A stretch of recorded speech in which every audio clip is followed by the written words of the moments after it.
और अभी तक किसानों की मांगें पूरी नहीं हुई। भारत सरकार ने कोई मांग नहीं मानी आज तक आपकी, ना कोई घोषणा की उन्होंने। इस पर आपका आगे का क्या स्टेप है? देश को आंदोलन की जब लड़ाई चली देश आजादी की, वो 90 वर्ष चली।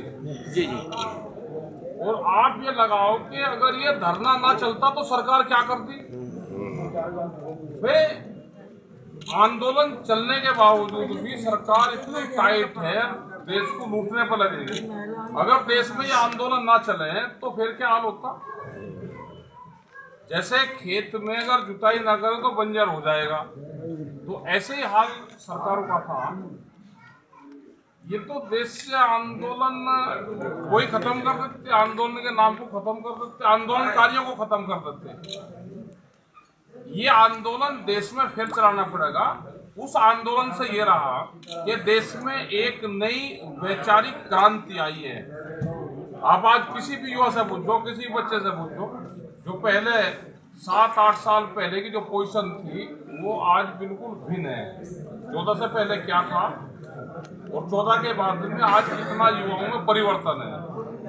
हमारा जो अगला आंदोलन होगा वैचारिक क्रांति का आंदोलन होगा। वैचारिक क्रांति का। और वैचारिक क्रांति दुनिया में जब भी आती है तो परिवर्तन करती है।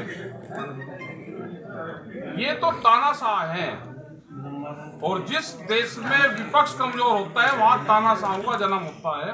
तो हिंदुस्तान में तानाशाहों का जन्म हो चुका है, इनका मुकाबला करना पड़ेगा। इस आंदोलन में आने वाले टाइम पे और जो समस्या होगी, इसमें सब लोग इस आंदोलन की भागीदारी बनेंगे। अभी जो इनकी नई पॉलिसी आ रही है, साप्ताहिक बाजार देश से बंद होंगे। उसमें करीब 4 करोड़ जो दुकानदार है वे खत्म होंगे और करीब 20 करोड़ लोग उससे प्रभावित होंगे। और महंगाई 4.5 करोड़ के लोग हैं जो साप्ताहिक बाजार में काम करते हैं, जिनका व्यापार चलता है, और 20 करोड़ से ज्यादा लोग जो उससे खरीद करते हैं। भाई वो टैक्स दे देते, सस्ता खरीदते हैं, सस्ता बेच देते हैं कंज्यूमर को। तो एक बहुत बड़ी मार्केट की आप तलाश करी जा रही है हिंदुस्तान में। जो बड़ी कंपनियां हैं उनकी नजरें हिंदुस्तान की जनसंख्या और हिंदुस्तान की मार्केट पे है। कुछ लोगों ने आपके ऊपर भी निशाना साधा और ये कहा कि कभी हरी पगड़ी पहनते थे, आज नारंगी पहनने लगे। हाँ, नारंगी पहने हुए। ये नारंगी पगड़ी समाज की थी, ये समाज की रहेगी। ये संत महात्माओं की पगड़ी है। हम तो उनकी ये चोरी बड़े आंदोलन होंगे देश में, उससे भी बड़े आंदोलन होंगे। मिशन 2024 जो है मानते चल रहे हैं, ये तो सरकार का है। 2024 तो वो तो अखबार वालों को दे रखे ना, क्वेश्चन दे रखे। राम मंदिर का दे रखा क्वेश्चन, और अभी ये उसका मिशन 2024 का दे रखा, और प्रधानमंत्री किसानों के लिए काम ठीक कर रहे नहीं कर रहे। ये 3 क्वेश्चन अभी वहाँ से नागपुर से प्रेस के लिए आए हैं, तो हर प्रेस में जरूर पूछे जाएंगे। नहीं, हम लोग नहीं पूछते। हम लोगों ने तो आपसे वही क्वेश्चन पूछे जो आपने आंदोलन वहाँ किया है। जो नागपुर का जो मिशन है, नागपुर वाले यहाँ नहीं है, ड्राफ्ट है, वो पूरे देश में अभी फ्लैश हो रहा है, धीरे धीरे चल रहा है। नहीं, आपके 2 प्रमुख लोग यहाँ हैं। प्रमुख क्रांतिकारी है। ये वही धरती है जहाँ पे इनकी यात्रा रुकी थी। ये वही धरती है। और वही किसान यूनियन है, आज से कई साल पहले रुकी, 2011 में रुकी। नहीं यहाँ पे रियल में आपको बता रहे किसानों की समस्या ये दोनों लोगों की वजह से हो ही नहीं पाती। ये दोनों लोग लगातार किसानों की लड़ाई लड़ रहे हैं। यात्रा रुकी है, वही क्षेत्र है, ये वही बुंदेलखंड है। इनका पहिया या किसान संगठन ही रोकेगा, देश का आदिवासी रोकेगा। लड़ाई के लिए तैयार रहे, कभी भी घोषणा हो सकती है। अपने ट्रैक्टर तैयार रखना। किसान का जो वो है, जब भी साथ देगा किसान का, वो ट्रैक्टर देगा। वो चाहे उसका इस्तेमाल खेत में कर ले, और चाहे भाई सड़क पे बैरिकेडिंग तोड़ने पर कर ले, करेगा ट्रैक्टर काम। 3 चीजों का ध्यान रखें।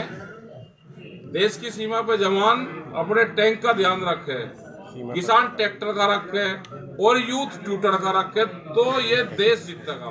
किसान ट्रैक्टर का है। आपने ट्रैक्टर की बात कही, डीजल पेट्रोल इतना महंगा है, कैसे किसान? अरे युद्ध जब शुरू हो भाई, महंगा घटना देखा जाएगा जब होगी।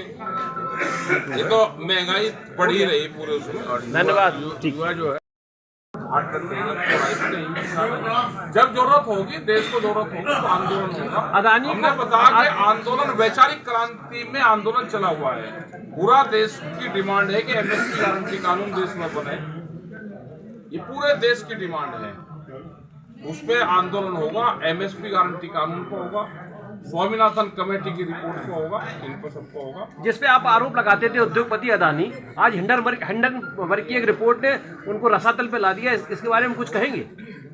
जोनसे को अमीर बनाने के लिए पूरी भारत सरकार लगी थी और पूरा देश बिक के भी वो अमीर नहीं हो पाया। तो अगर वो अमीर नहीं हो पाया तो इस किसान की क्या हालत हुई होगी। ये देश को लूट कर ले जाएंगे, दूसरा हर्षद मेहता बनेगा। इनसे बचकर रहो, हाँ दूसरा बनेगा। अब किसानों के लिए क्या रणनीति रहेगी? रणनीति किसानों के लिए रहे, किसान एकजुट रहे, अपनी जमीन, फसल और नस्ल और जमीन बचाने के लिए आंदोलन के लिए तैयार है। अपनी जमीन ना बेचे, महंगी जमीन किसान बेचता है, व्यापारी खरीदता है। सस्ती जमीन किसान खरीदता है, व्यापारी बेचता है। जमीन महंगी हो रही तो इसका मतलब किसान के हाथ से